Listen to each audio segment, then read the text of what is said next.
much for this award, but there's something slightly odd about a prize or an award for preaching.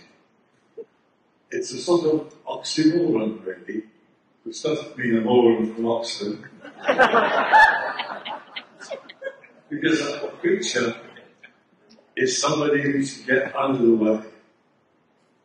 The preacher shouldn't draw attention to himself. He must increase and I must decrease. You know, when you listen to a good pianist, you think, gosh, how well she or he plays. But if you listen to a great one, you think, how wonderful Mozart is. When I began to preach as a young deacon, all those many years ago, I was a real pain. I still am, in other ways. And when we recessed into the sacristy after preaching, I was on edge. Because they said to me, "Oh, Timothy, that was a wonderful homily." I would say, "That's not the point, it's the Lord, it's not me." And if they didn't say anything, I'd say, "I've done all that work and nobody said anything." So I fled, always quickly. You remember Bette Midler's in the beaches? What did she say? That's enough about me. Let's talk about you. What do you think about me? So there's an ambiguity about a prize for preaching, I think. But this one, beautifully, is transparent. You look through it. I'll be able to see the garden on the other side. So I accept it with enormous gratitude and a little embarrassment. I was especially pleased, honoured to receive it from this province of Synod. If I hadn't belonged to my own province, I think this is the province I would want to belong to.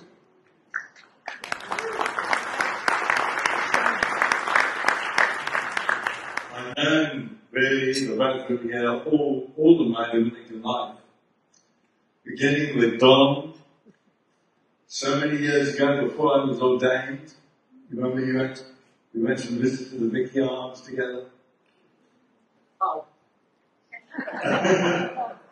And I often think, that if I got into a real deep crisis, not just the ordinary ones I have every week, but a real one, I would cross the pond to go to Dom, who is, I think, one of the wisest people that I've ever met.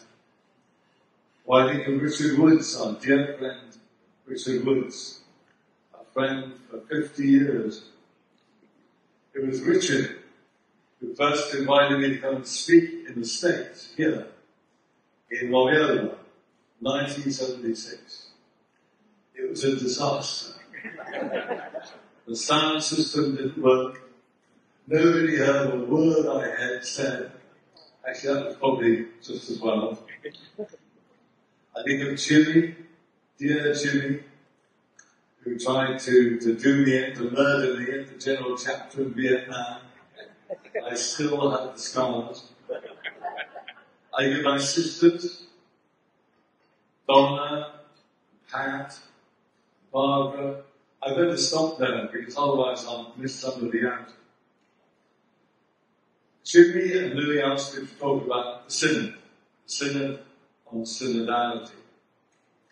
And I think Jimmy, you said about an hour.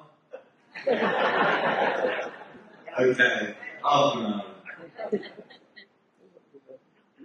This is the greatest listening exercise in the history of humanity. In parishes and dioceses and continents all over the world, people have gathered to listen, to try to hear what it is that the Lord is saying to the church today. But the media generally gave the impression that nothing much had happened. It was a big flop. We hadn't reached any great decisions.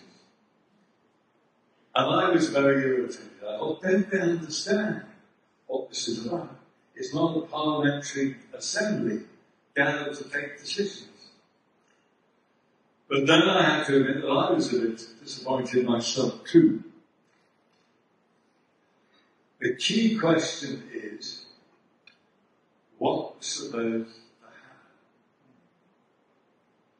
happen? Pope Francis said repeatedly, the Holy Spirit is the protagonist. It's the Holy Spirit that will make anything happen. And what does that mean? Well, talking to Don the other day, he gave me a beautiful example of what it doesn't mean. He quoted a Texan who said, Jesus will save your soul. John Wayne will save your ass. John, you're always so edifying. And this suggests that real profound change is achieved through winning the shootout at the O.T. Corral. Real change, it suggests, is about beating the opposition. Real change is about political struggle. And this is a way of thinking which pervades our whole society so much that it's extremely difficult to escape. Pope Benedict said something similar about the Second Vatican Council. I don't think he's recorded as mentioning John Wayne. Pope Benedict said there were two councils. There was the council of those who participated. It was an event of faith. It was an event of love and exploration. But there was another council, and that was the council as portrayed by the media, which saw it as a political clash, a struggle of left and right.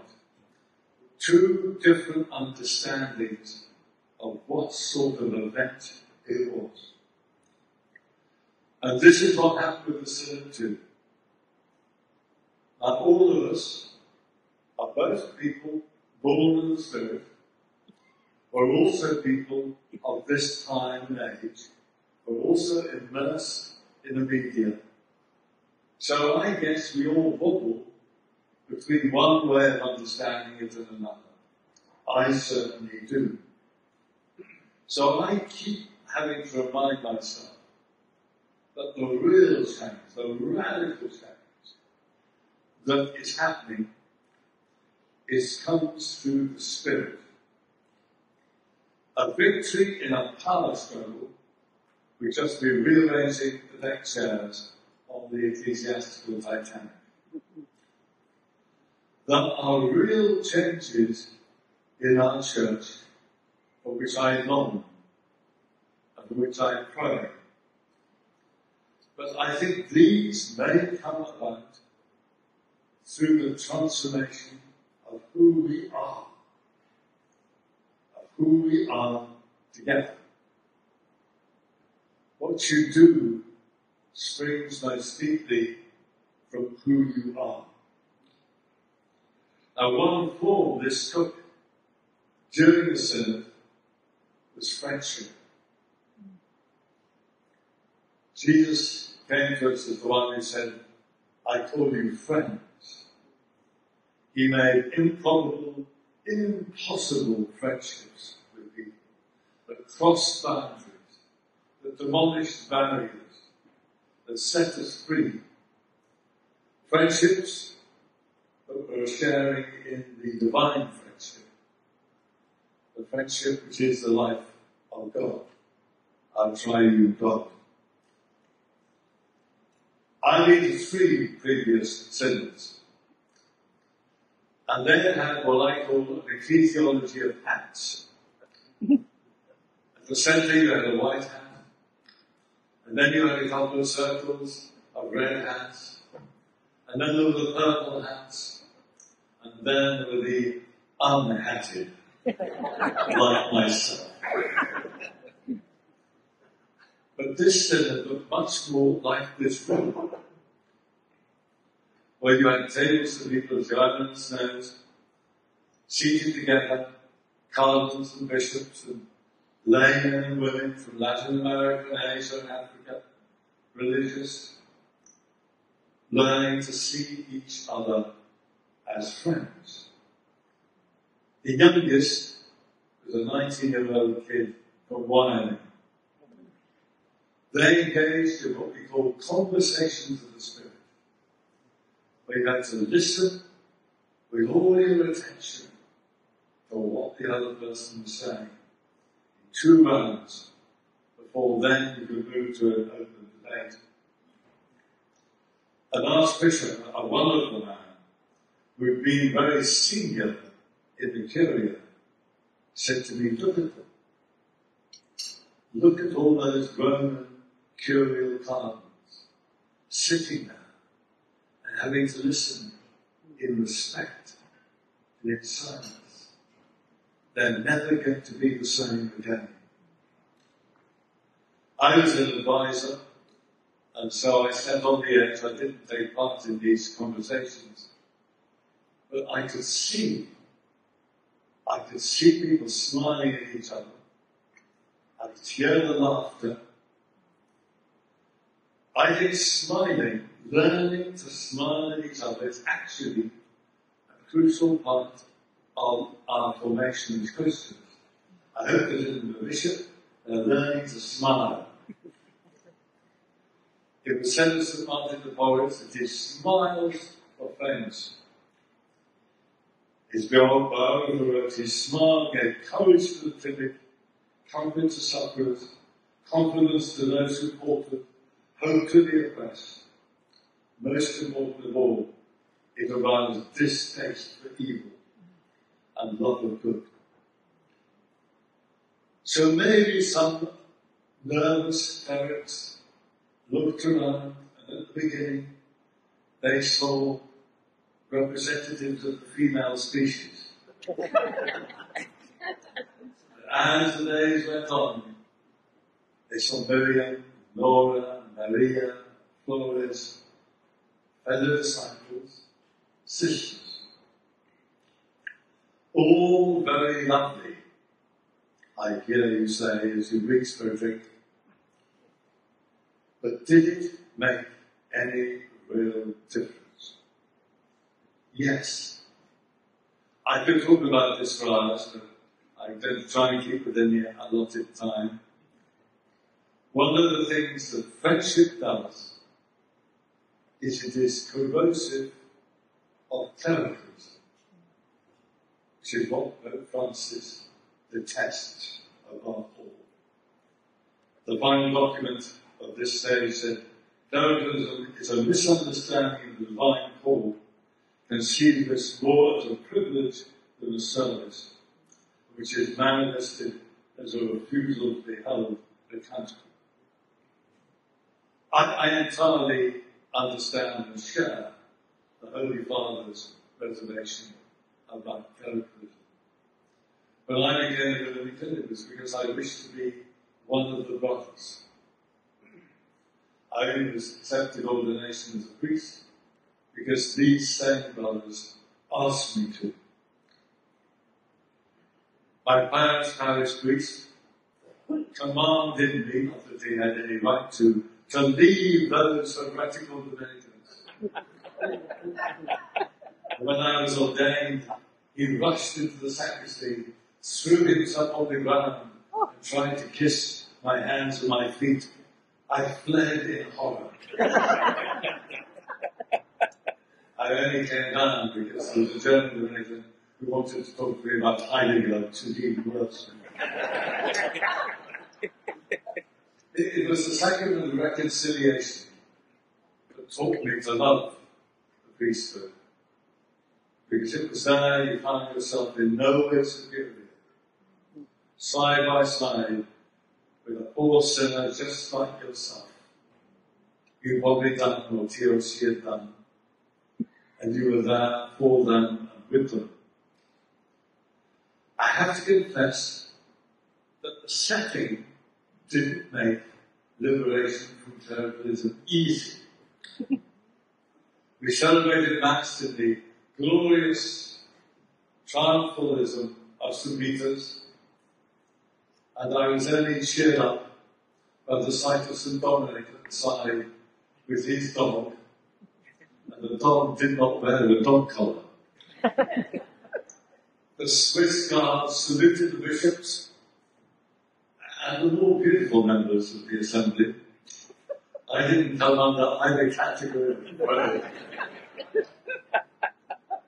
Synodal members were greeted when they were invited to speak by wonderful ecclesiastical titles, eminences and excellencies and most reverence. Once the next speaker was announced as Sua Excellenza Reverendissime Monsignore Robert Barron. And then we saw on the screen a rather puzzled Sister Mary Barron.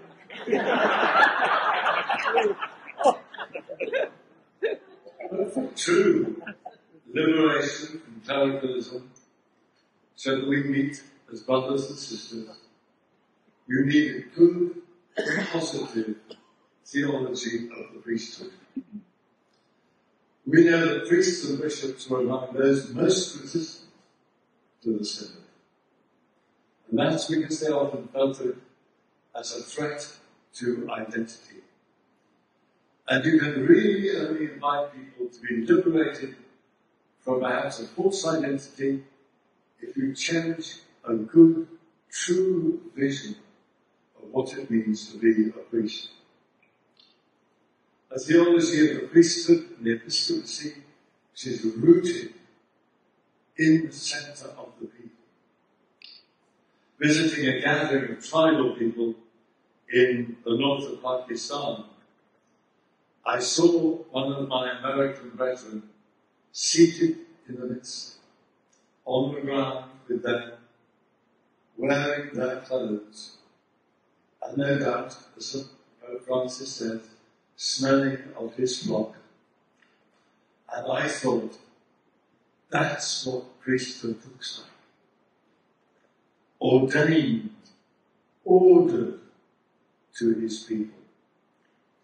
Relationship fundamental to his being. So the Holy Spirit is the protagonist of change in transforming who we are. And from that flows what we should do. But at the Synod I became aware of another, perhaps even greater challenge, a deeper transformation. At Pentecost, the Holy Spirit came upon this small Jewish community in Jerusalem and sent them to the ends of the earth. And what did they do? They stayed at home in Jerusalem. They didn't want to go. It was only persecution that actually set them on their way. We're living in a rather similar moment, I think. Many of us Westerners went to the Synod with our agendas, our hot-button topics that needed to be addressed, our little worlds. Don gave me another, he's a source of endless wisdom. Don gave me another little example of this, of the candidate for election to the Congress who said, if English is good enough for Jesus, it's good enough for us.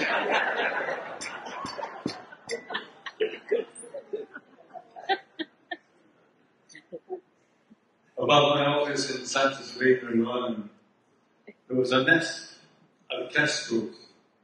And every spring there was a great drama when they got kicked, the little ones got kicked out of the nest and had to fly, which they did about 2 feet in front of my desk.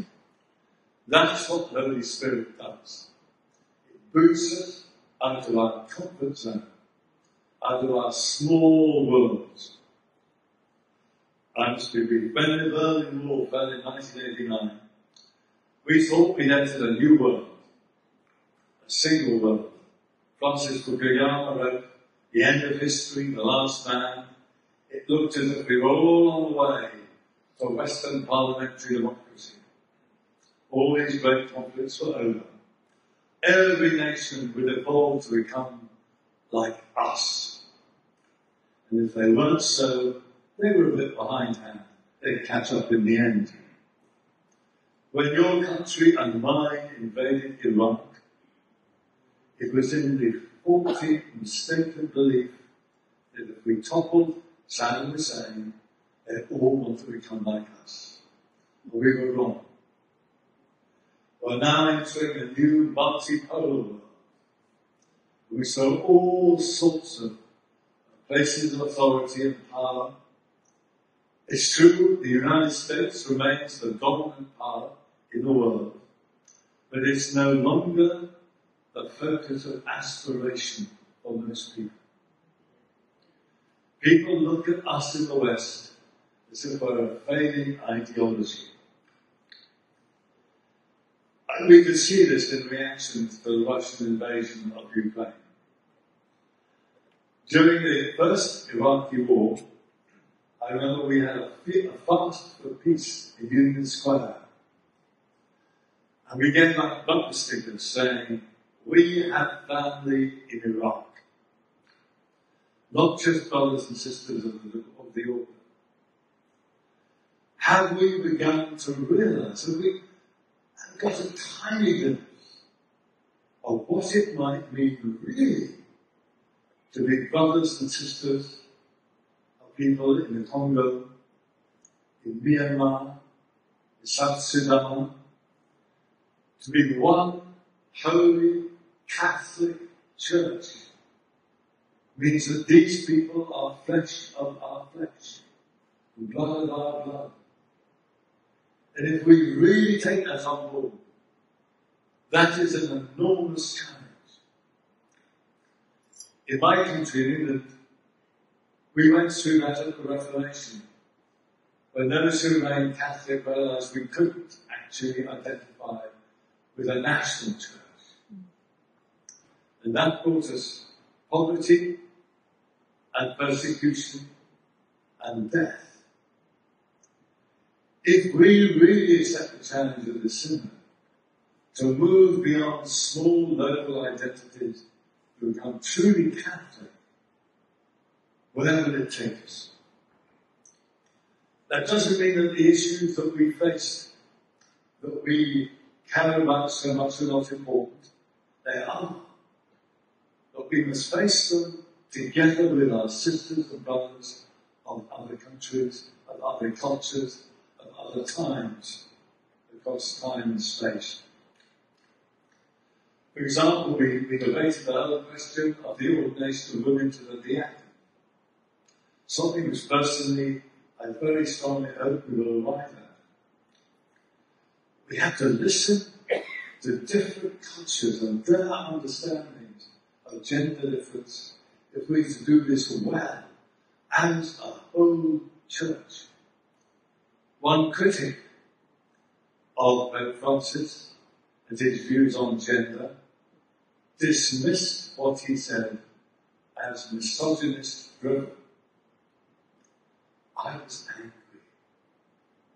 That is an exact example of what it does not mean to walk in the synodal path, where you never rubbish anybody else's opinion. Now, skipping ahead to conclude, because I can see my own glass of wine there waiting for me. Finally, the transformation that the Holy Spirit promises is to lead us into all truth. On the night before he died, Jesus promised the Spirit would lead us into all truth. And in these 11 months, between the first and the second part of the Synod, we have a lot of reflecting to do about what is the truth. The word reflect occurs 21 times in the final document. And for this, we need theologians and other thinkers. Unless I think they're fully incorporated in the conversation, then we will not seek the truth well. In the church, there is often a fear of theology. One member of the Synod said to me when she looked at the last final document, "It's too theological." I said, "What do you mean?" She said, "It's too abstract." Theologians are often seen as with their own clericalism, masters of a secret knowledge which is above the merely baptized. We need our academics. We need the people who spend hours in the library, studying languages, studying the Bible, doing philosophy and philology. But all these necessary disciplines have to lead us to a theology which is in dialogue with the people of today, listening and responding, encountering each other, engaging with the most creative people of our time. And just 4 days after the end of the Synod, Pope Francis published a document exactly on this. So the Spirit is at work powerfully in the church. It will change the church more radically than any power struggle ever could. Through transforming friendship, through leading us out of our little Western comfort zone, and by leading us into the truth. Thank you very much.